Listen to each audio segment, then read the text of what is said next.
Ndani ya kipindi cha takriban miaka 10, taifa la Uingereza limekuwa likibadilisha mawaziri wakuu katika namna ambayo wachambuzi wa masuala mbalimbali duniani kitu ambacho amekuwa hajakitegemea sana.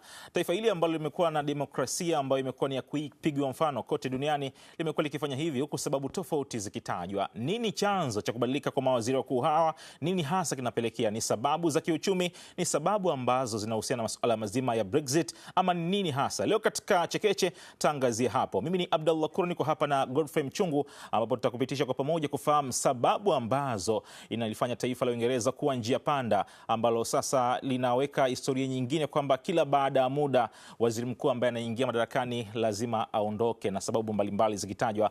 Godfrey Mchungu, karibu sana. Asante sana. Mambo yanakwendaje? Mambo ni mazuri sana. Leo tunajadili kuhusiana na taifa la Uingereza sasa. Kabisa kabisa. Sawa. Tunapita hapo. Miongoni mwa waziri wakuu ambao wameondoka madarakani tunaanza tukawaangalia sasa mawaziri wakuu wale ambao walikuwepo katika madarakani kuanzia kwa waziri mkuu David Cameron ambaye yeye alijiuzulu baada ya Uingereza kupiga kura ya kujiondoa katika umoja wa Brexit, matokeo yaliokuwa kinyume na msimamo wake. Sasa unaona waziri mkuu David Cameron alianzia mwaka 2010 hadi mwaka 2016 na mara baada ya yeye kuondoka pale 2016, mara baada ile Brexit, Theresa May akafuatia ambaye ilianzia mwaka 2016 hadi mwaka 2019. Sasa yeye kwa upande wa Theresa May inatajwa baada ya kushindwa kupitisha makubaliano ya Brexit bungeni na kupoteza uungwaji mkono ndani ya chama chake. Haikutosha, mara baada ya Theresa May, Boris Johnson naye alijiuzulu kutokana na mfululizo wa kashfa za kisiasa.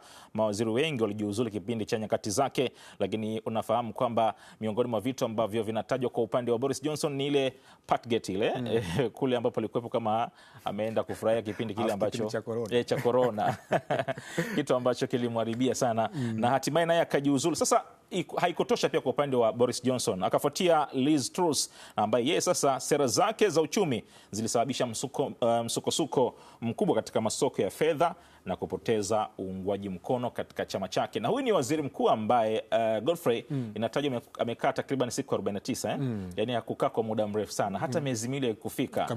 Liz Truss akaondoka naye pale katika kile kiti cha waziri mkuu wa Uingereza. Haikutosha bado, haikuishia kwa Liz Truss, ikaenda mpaka kwa Rishi Sunak, huyu ambaye ana asili kama ya kule India. Kama India hivi. Rishi Sunak naye alikaa kuanzia mwaka 2022 hadi mwaka 2024, naye aliondoka madarakani baada ya chama cha Conservative kushindwa vibaya katika uchaguzi mkuu wa mwaka 2024. Na baadaye sasa huyu ambaye ameondoka hivi karibuni ni Keir Starmer ambaye sasa ameondoka katika mwaka 2026 baada ya shinikizo la kisiasa na kupungua kwa uungwaji mkono baada ya chama cha Labour. Sasa hao ni mawaziri wakuu kuanzia kwa David Cameron mpaka kwa Keir Starmer, hao wote wamejiuzulu. Sasa ameingia waziri mkuu mwingine wa Uingereza ambaye sasa hivi wataalamu wa masuala ya siasa wanasema naye pia haitachukua muda, naye atajiuzulu, ataingia kwenye wimbi lile la kujiuzulu. Tunajadili hapa nini sababu ambayo inasababisha mawaziri wakuu wa Uingereza kujiuzulu, nini hasa chanzo chake.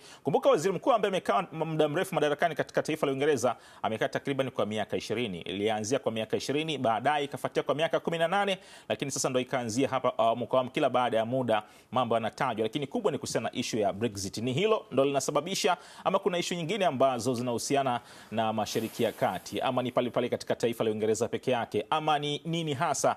Tuko hapa na Godfrey Mchungu ambaye tutupitisha kuhusiana na masuala hayo. Godfrey, kwa mara nyingine tena karibu sana. Asante sana. Ni kama vile taifa la Uingereza liko njia panda kuhusiana na hawa mawaziri wakuu kuanzia David Cameron mpaka kwa bwana Keir Starmer, wamekuwa wakijiuzulu kila baada ya muda fulani, sababu mbalimbali zikitajwa, lakini kubwa ambalo nitataka kuanza nalo ni Uingereza lina mfumo ambao hautaki kusubiri uchaguzi mkuu. Kama kuna mtu kaboronga ataondoka madarakani. Huo ni mfumo wa namna gani kwa taifa la Uingereza? Kabisa, swali zuri. Kwanza lazima tufahamu kwamba Uingereza una mfumo ambao unaitwa parliamentary system. Parliamentary system mfumo ambao unakuwa unakipa chama ambacho kimeshinda uchaguzi mamlaka kuweza kuunda serikali. Na kuna chama hicho, kiongozi wa chama hicho anakuwa ni waziri mkuu na anakuwa ni kiongozi wa chama. Sasa ndani ya vyama vikongwe viwili ambavyo ni Conservative pamoja na chama cha Labour, viongozi wao wamekuwa wakiunda serikali kwa nchi ya Uingereza, lakini wanachama wa vile vyama wakiona kabisa kwamba kiongozi wao amekuwa hatoshi, wanakuwa wanamfanyia hali ya kutokuwa na imani naye, kwa kwamba wataki kiongozi mwingine ili mwisho wa siku hakikisha kwamba wanaweza kushinda katika uchaguzi. Lakini zaidi sana duniani kuna mifumo ambayo inaitwa presidential system, kwa kwamba rais ndio anakuwa na mamlaka makubwa kuweza kuunda serikali. Lakini kwa Uingereza, kumbuka, kwa sababu ni nchi ya kifalme, mfalme au malkia ndio anakuwa na mkuu wa nchi, alafu waziri mkuu ambaye anakuwa ni kiongozi ambaye amepata majority bungeni anakuwa anaunda serikali. Sasa ukitazama tangu mwaka 2008 pale ambapo Uingereza na chama maarufu cha Nigel Farage, chama cha Reform, kilichoanzisha harakati za kutaka kujitoa Uingereza, siasa za Uingereza zimekubalika kabisa. Ukitazama katika kipindi kwa mfano cha Sir Keir Starmer, wameingia kuna uchaguzi wa madiwani. Chama cha Conservative pamoja na Labour vimepoteza zaidi ya viti 1300. Kipindi cha kihistoria tangu mwaka 1975 vyama vya Labour na Conservative ni vyama ambavyo kitazama vinajulikana kama ni vyama vya jadi, yani vilikuwa vikitawala siasa za Uingereza. Sasa kuanzia Uingereza kuweza kujitoa katika Umoja wa Ulaya na pale ambapo vyama vya kiafidhina kwa mfano chama cha Reform, chama cha mazingira cha Green Party vimeonekana kabisa kama vinaweza kufanya vizuri katika siasa za Uingereza.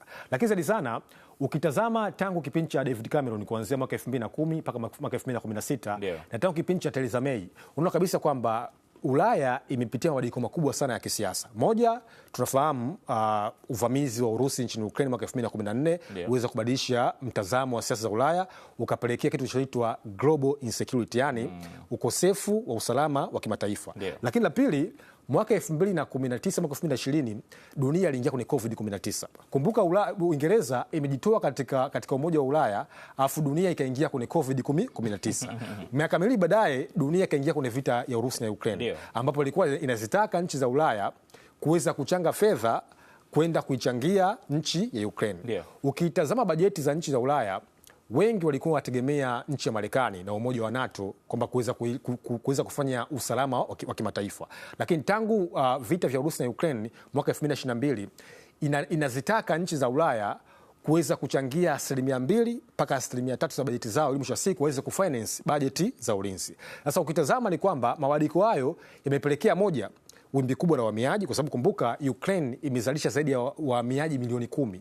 Ukiacha mataifa kwa mfano ya Mashariki ya Kati, mataifa kwa mfano Iran, Syria, Lebanon, mengi kumbuka amekuwa na wimbi la uhamiaji haramu ambalo linaitwa illegal migration. Sasa hivi vyama kumbuka vilikuwa vinaahidi kwamba tutaingia mamlakani, lakini tutakuja kuhakikisha kwamba siasa za Uingereza na wananchi wa Uingereza wanakuwa ni sehemu ya msingi wa Uingereza. Na ukiangalia kwa mfano chama cha Nigel Farage wanasema kwamba kama tukiwaacha wahamiaji haramu kuja katika nchi yetu, moja, utamaduni utaondoka. Cha pili, ile tunasema identity, yani tunaita ile ni utambulisho wa taifa letu utaondoka. Lakini zaidi sana ajira zitachukuliwa.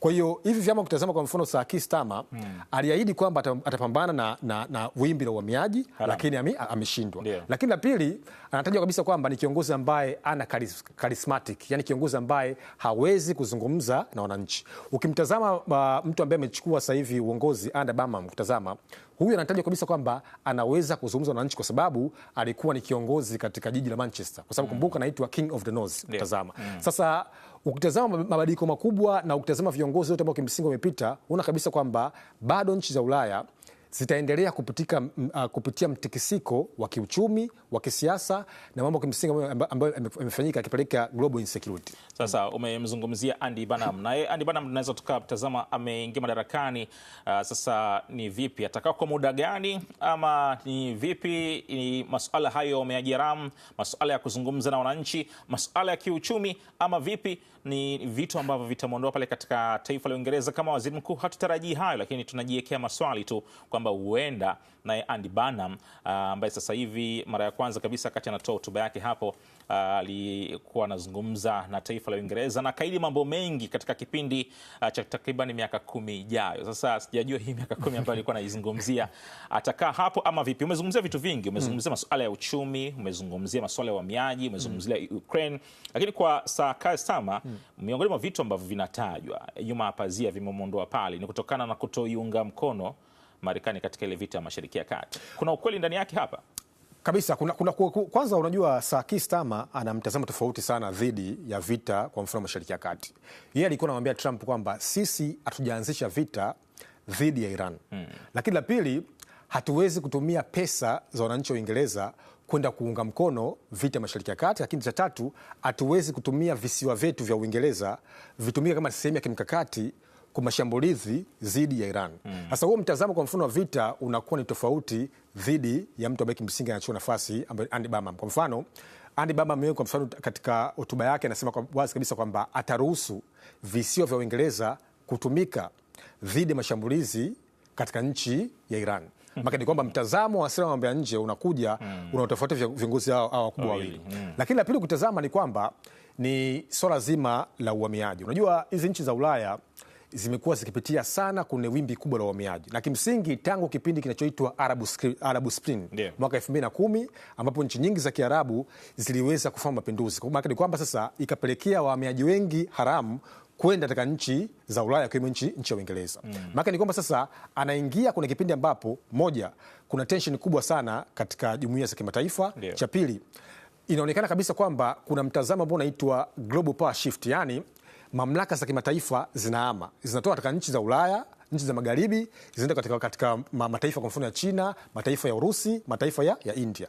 Kwa hiyo uongozi wake sio tu anasubiriwa katika swala zima la kiuchumi au swala zima la kiusalama, lakini zaidi sana namna gani anaweza kushindana na global power. Sasa ukitazama kwa wapinzani wake pale bungeni ambao ni conservative, wanasema wazi kabisa kwamba amechaguliwa, lakini bado sio suluhu ya changamoto za wananchi wa Uingereza. Sawa, bado sio suluhu ya changamoto za wananchi wa Uingereza.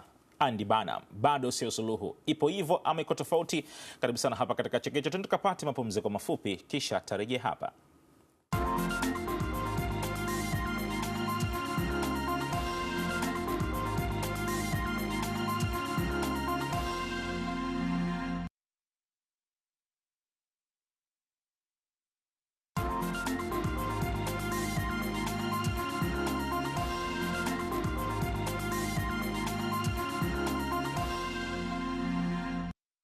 Unaitazama Chekeche hapa ndani ya UTV. Karibu sana, mimi ni Abdallah Kuro, niko hapa na Godfrey Mchungu kuzungumza kuhusiana na Uingereza. Taifa la Uingereza kuwa njia panda, takriban mawaziri wakuu 6 wakiondoka, kuanzia pale kwa David Cameron mpaka kwa sasa ambapo tunazungumza, ambaye ameondoka juma hili madarakani rasmi ni Sir Keir Starmer, na sasa hivi ameingia Andy Burnham ambaye sasa yeye anatajwa kuwa na mtazamo wa sera tofauti na ambavyo alikuwa yupo Starmer. Atadumu kwa muda gani, ndo swali ambalo lipo hapo. Sasa turejee katika kuzungumza namna ambavyo Uingereza, mabadiliko haya yanakwenda kuiathiri dunia. Kuna namna ambavyo Uingereza kubadilisha hawa mawaziri wakuu, na tunafahamu nchi kama Uingereza hizi ni nchi ambazo zinasaidia sana mataifa mengi duniani, ikiwemo nchi za Afrika, hata sisi Tanzania. Mabadiliko haya, mitazamo tofauti ya sera yanaathiri? Swali zuri. Kwanza ukitazama kwa mfano Uingereza na nchi ya Ujerumani tangu ameondoka Kansela Angela Merkel wamepitia viongozi watatu. Yani alikuja Angela Merkel, akaja Olaf Scholz, alafu sasa hivi anaongozwa Kansela Friedrich Merz. Kutazama watu watatu. Lakini ukiangalia Uingereza, yani kuna wimbi la viongozi, maana ni kwamba serikali inashindwa kuwa na stability ya ndani kuweza kuongoza. Lakini la pili, katika mtazamo mwingine, ni fursa kwa chama kwamba kama tukiona wewe hautoshi, tunakupata na fursa kuhakikisha kwamba tunaweza kumchagua kiongozi mwingine mwisho wa siku aweze kutuvusha katika uchaguzi. Kumbuka kwa mfano alivyoondoka Boris Johnson, Liz Truss, kwa mfano Theresa May, kwa mfano Rishi Sunak alisababisha chama cha Conservative kuweza kushindwa katika uchaguzi dhidi ya Sir Keir Starmer.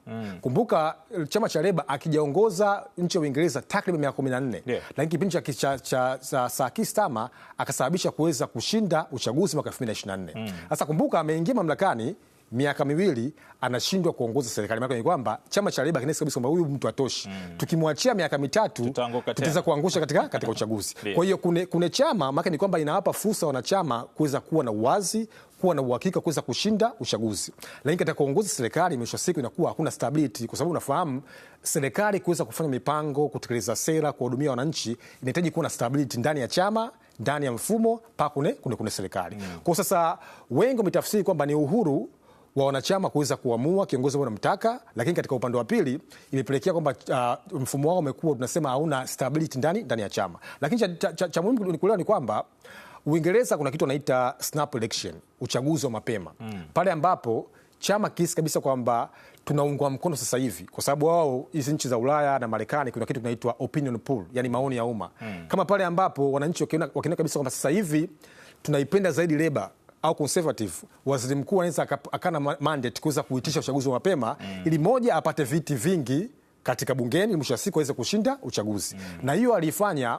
Ukimtazama Rishi Sunak aliitisha snap election, uchaguzi wa mapema, na ukamsaidia kuweza kuhakikisha kwamba akapata viti vingi bungeni, lakini bado kwa sababu ya masuala ya vita, masuala ya corona, mdororo wa kiuchumi, ikamsababisha chama chake kuto kushindwa dhidi ya Sir Keir Starmer. Kwa kweli mfumo wao unaweza ukawa unatupa fundisho kwamba ni uhuru, ni uwazi, lakini zaidi sana unakosa stability ndani ya kutimiza zile sera. Mabadiliko ya sera kwa viongozi hawa, kuanzia kwa David Cameron mpaka sasa hivi tunakwenda kwa Andy Burnham ambaye sasa hivi ndo atakaongoza Uingereza. Hatujajua ni kwa muda gani, lakini mpaka pale ambapo tutaona mpaka kimsingi mpaka uchaguzi. Ni uchaguzi, lakini kwa namna ambavyo unaona mabadiliko haya ya sera kimsingi ina athari kwa nchi ambazo wanaitegemea Uingereza katika masuala mazima ya kimaendeleo. Kabisa, mabadiliko haya kwa kwanza yanaonyesha kwamba ni kutotabirika kwa sera. Kwa sababu kumbuka chama cha Labour kiliongozwa katika uchaguzi na Sir Keir Starmer. Huyu Andy Burnham mkumbuka kupigiwa kura na wananchi wa Uingereza.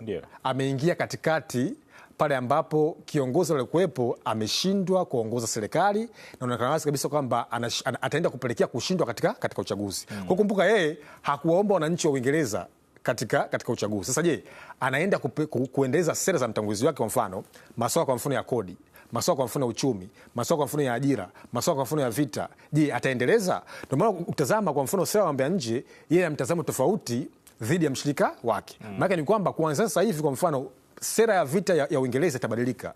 Itakuwa sio tu kuangalia kwa mfano vita vya Iran. Uingereza itakuwa sehemu ya msingi dhidi ya vita ya Iran. Maana ni kwamba sasa vipaumbele kwa mfano vya kiuchumi vitabadilika. Lakini amesema wazi kabisa katika hotuba yake kwamba anasema ataenda kubadilisha mfumo mzima. Yaani anasema atafanya total overall kuweza kuhakikisha kwamba serikali inaweza kuwahudumia wananchi na serikali inashuka chini kabisa kuwasikiliza wananchi mahitaji yao, maoni yao. Lakini kumbuka anaingia kwenye uchaguzi, anaongoza serikali pale ambapo vyama viwili vya far right, chama cha Reform, chama cha Green Party, bado vimeongoza uchaguzi wa madiwani. Na unafahamu tafsiri ya uchaguzi wa madiwani au uchaguzi wa wabunge inakupa taswira kuelekea uchaguzi mkuu. Kwa hiyo ukimtazama ana kazi kubwa, moja kurudisha imani ndani ya chama chake, cha pili kurudisha imani kwa wananchi. Unajua mdororo wa kiuchumi haujathiri tu dunia nzima, lakini zaidi sana nchi za Ulaya, kwa sababu kumbuka nchi za Ulaya kuna kipindi kinaitwa winter. Winter ni kipindi ambacho cha baridi. Unahitaji kuweza kununua gesi, kununua mafuta, wananchi waweze kusurvive. Sasa kumbuka Urusi amewekewa vikwazo. Urusi na vita vya Ukraine.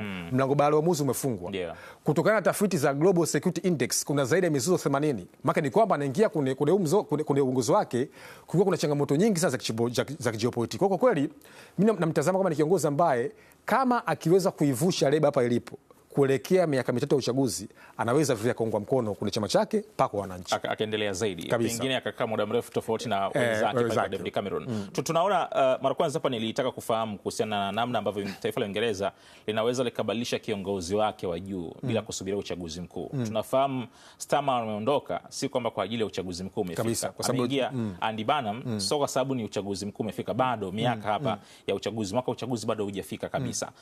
Mfumo huu ni sawa, ni mfumo wa kidemokrasia tunaweza tukauita, ni mfumo ambao nchi za Afrika inabidi tutazame ama vipi? Yani tunaweza tukamwondoa kiongozi wetu wa juu muda wote kabisa. Unajua kwa wenzetu, unajua taasisi lazima ina nguvu kuliko mtu.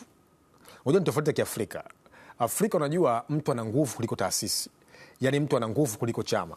Lakini kwa nchi za ambazo zimestaarabika, taasisi ina nguvu kuliko mtu. Kwa taasisi ya chama cha Labour imehisi kabisa kwamba huyu mtu hawezi kutuvusha katika uchaguzi. Kwa tunaweza kuhitaji kuweza kupata mtu mwingine. Maana ni kwamba sasa chama katikati ya kuongoza serikali, kwa sababu kumbuka chama ndio kimeshinda uchaguzi, kina nafasi ya kuunda serikali. Wakiona kabisa kwamba huyu mchungu hatoshi, kwa nini tuendelee kuwa naye? Au tunaona kabisa huyu mchungu labda hawezi kutuvusha katika uchaguzi, kwa hiyo tuendelee kuwa naye. Kwa hiyo anakuwa na fursa kuhakikisha kwamba tunatafuta mtu mwingine ili mwisho wa siku aweze kutuvusha katika uchaguzi. Kwa hiyo mimi nafikiri kwamba katika hoja nzima ya kuwapa wanachama fursa ya kuchagua viongozi wao na kuwa na uhakika wa uchaguzi, nafikiri ni mfumo mzuri wa kupigiwa chapuo. Sasa karibu sana hapa katika Chekeche, mtazamaji, kama ndo kwanza unajiunga nasi. Mimi ni Abdallah Kurwa, tuko hapa tukiangalia namna ambavyo taifa la Uingereza liko njia panda, mawaziri wakuu takriban 6 wakiwa wameondoka katika kipindi cha muda mfupi, tofauti na ambavyo yule wa kwanza kabisa ambaye alikaa kwa takriban miaka 20. Pengine katika mfumo ambao tunakwenda sasa hivi wa Andy Burnham, endapo atachaguliwa pale katika ule uchaguzi mkuu ambao unakuja, tunaweza siasa za Uingereza zikabadilika, tukarudi kama ambavyo alikuwepo Sir Robert Walpole ambaye alihudumu kwa miaka 20. Tunaweza tukashuhudia urejewaji wa hilo swala? Kabisa. Unajua, kwa historia ya Uingereza tangu mwaka 1997 mpaka mwaka 2007 ambapo aliongoza Tony Blair. Tony Blair, kumbuka, aliongoza kwa miaka 10. Ndio. Na aliongoza kwenye kipindi ambapo kuna vita vya Afghanistan, vita vya Iraq. Lakini bado alikuwepo Miaka 10. Akaja hapo Gordon Brown. Gordon Brown yeye aliongoza kwa miaka 3. Tokea mwaka 2007 mpaka mwaka 2010. Akaingia David Cameron miaka 6. Sasa unaona kabisa kwamba tokea mwaka 90 mpaka mwaka 2010 kidogo kulikuwa kuna stability ya uongozi, kwamba viongozi wanapata fursa ya kutekeleza zile sera.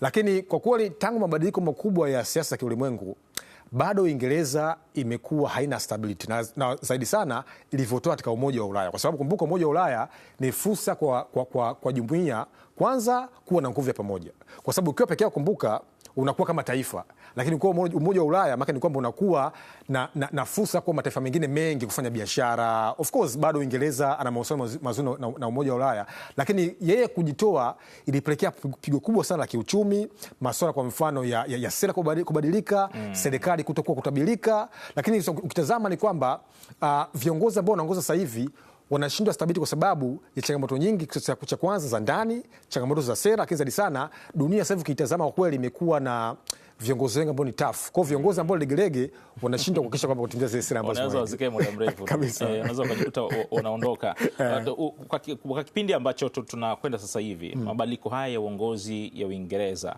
na namna ambavyo tunashuhudia, wakati mwingine tunaona kama Waafrika jinsi tulivyokuwa wakati mwingine ikifika wakati ya uchaguzi ndio tunasigana sana. Hatuoni kama kuna msuguano, na tunajua taifa la Uingereza lenyewe, Godfrey, mbali na kuwa na waziri mkuu, malkia na mfalme ambaye sasa hivi yupo mfalme, wenyewe ana ushawishi gani moja kwa moja ndani ya nafasi hizi za kiserikali huko kwa waziri mkuu na kila kitu? Hatumuoni yeye akizungumza kuhusiana na haya mabadiliko. Mwenyewe hahusiki kabisa katika huu mfumo. Swali zuri. Unajua, kuna hii mifumo ya kimataifa, kuna viongozi ambao wanaitwa ni ceremonial leader, yani viongozi kama wa hafla. Lakini kwa nchi ya Uingereza, kwa mfano majeshi sio waziri mkuu, majeshi ni ya mfalme au malkia kwa Uingereza. Kwa sababu kumbuka, mfalme au malkia anakuwa ni head of the state, yani anakuwa ni mkuu wa nchi. Kwa unaposikia kwa mfano United Kingdom, kuanzia Ireland kaskazini, United Kingdom, Wales, Scotland, yeye anakuwa ndo mkuu wa nchi. Sasa kwa mfano kwa mataifa mengine, kwa mfano ya Ujerumani kuna rais, lakini kansela ndo anakuwa ni kiongozi mkuu wa serikali. Kwa mfano Uingereza kuna rais, lakini waziri mkuu ndo anaunda serikali. Kwa hiyo hii mifumo ukitazama imekuwa ikitofautiana kutokana na mazingira na historia. Lakini kwa nchi ya Uingereza, kabla kwa mfano Sir Keir Starmer kipindi anataka kuunda serikali, lazima uende kwa mfalme, kwamba mfalme, mimi nimeshinda chama changu cha Leba, sasa nataka kuomba nini, kuunda serikali. Kwa mfalme anakubariki. Hata kipindi anaondoka alienda kwa mfalme. Lazima ukaage. Kabisa. Nataka kuingia sema ukaseme. Yes. Na hata Andy Burnham kipindi amechaguliwa kune chama cha Leba kama ni kiongozi. Kumbuka alikuwa ni meya wa Manchester. Akashinda uchaguzi mdogo. Baada ya kuchaguliwa chama chake cha Leba, akaenda kwa mfalme kwamba nimeshinda uchaguzi, anakupa baraka upe nenda kaunde serikali. Kwa hiyo ni mifumo ambayo kimsingi imekuwa ikiachana check and balance, kwamba mfalme ndio kabisa kwamba huyu ni mkuu wa nchi, lakini vyama imepewa fursa kwenda kuunda serikali na kuweza kuhudumia wananchi na haileti migogoro. Upo mtazamo kwamba je, wananchi wa Uingereza wanataka kuendelea na mfumo wa kifalme? Upo mtazamo lakini katika kura ambazo zilipigwa mwaka 2025 zimeshawazi kabisa kwamba bado wananchi wana imani na mfumo ambao wa kifalme. Japokuwa kuna wengine kama hawakubaliani nao kabisa. Kuna vitu kama naona haviendi sawa. Na unaona utadumu huu mfumo? Utadumu kwa sababu mfumo ni wa kipindi kirefu, tangu kipindi cha, kuna historia tunafahamu kipindi cha Glorious Revolution, mapinduzi yasiyomwaga damu. Hapa katikati kulikuwa kuna wale jamaa wale maprince wale ambao mwingine alienda kuoa nje ya mfumo na kila kitu. Mwingine akaenda kuishi Marekani. Haviwezi kuleta changamoto hizi. Hamna, ni wale vijana ukitazama wamekuwa wakipewa majukumu. Unajua ukishakuwa kwenye familia ya kifalme, kwa mfano wao kijana wa kwanza ndio anakuja kurithi nafasi ya malkia au nafasi ya ufalme au malkia. Maana ni kwamba sasa inakuwa ni mfumo wa succession plan, na ukizaliwa kwenye familia ya kifalme, kuenenda kwako, elimu yako, utamaduni unaweza kufundisha kama mfalme. Kwa hiyo hivi vyama vingine vimekuwa vimepewa fursa ya kuongoza masuala ya kisiasa, lakini ufalme unabaki kama ufalme kuweza kuhakikisha kwamba wanaongoza nchi ya Uingereza. Godfrey Mchungumi, na kushukuru sana. Leo tumejadili vizuri kuhusiana na taifa la Uingereza kuipo njia panda kutokana na mabadiliko mbalimbali katika zile nafasi za waziri mkuu. Swali ni je, hali hii itaendelea ama vipi? Godfrey, tusubiri uchaguzi wa Uingereza. Asante sana. Shukrani sana mtazamaji kwamba tulikuwepo sote hapa tukijadili kuhusiana na namna ambavyo taifa la Uingereza limekuwa likibadilisha nafasi zile za juu kabisa mawaziri wakuu, pale ambapo chama kinaona kwamba huyu bana hatawezi kutufikisha, kinamuondoa. Kio kuna mambo ambayo yameenda labda ya skendo, kama waziri mkuu hawaridhishi naye, basi wanamuondoa. Sasa ndo tulikuwa tunajadili hapa kwamba Andy Burnham ambaye sasa hivi yeye ndo waziri mkuu wa taifa la Uingereza, naye atadumu kwa muda gani? Atadumu mpaka kuelekea katika uchaguzi mkuu ama hatafika katika uchaguzi mkuu? Na akifika kwenye uchaguzi mkuu ataendelea, atachaguliwa ama vipi? Endelea kutazama Chekeche, endelea kutazama Azam TV, UTV. Hayo yote utayashuhudia hapa. Kwa niaba ya wote ambao wameshiriki kuhakikisha kipindi hiki na kufikia popote pale ulipo, niwashukuru sana. Mimi ni Abdallah Kurwa, nikutakie wakati mwema.